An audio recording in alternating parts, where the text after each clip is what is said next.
संविधानाचा दिन आज त्यानिमित्त आज आम्ही छोटीशी नाटिका सादर करत आहोत.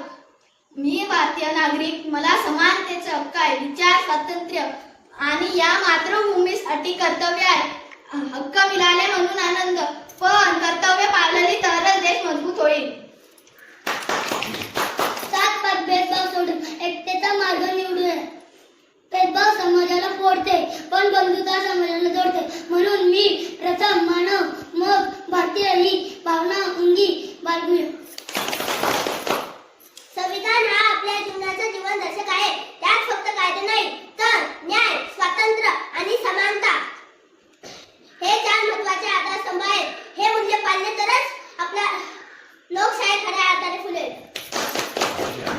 आपल्या संविधानाने आपल्याला अभिव्यक्ती स्वातंत्र्य दिले, पण त्याच बरोबर इतरांचा आदर करण्याची जबाबदारी दिली. मतभेद असतील, पण संवादाने मार्ग शोधणं हीच खरी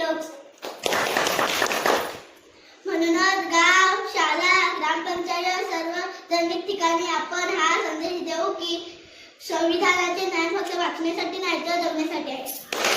लोकशाही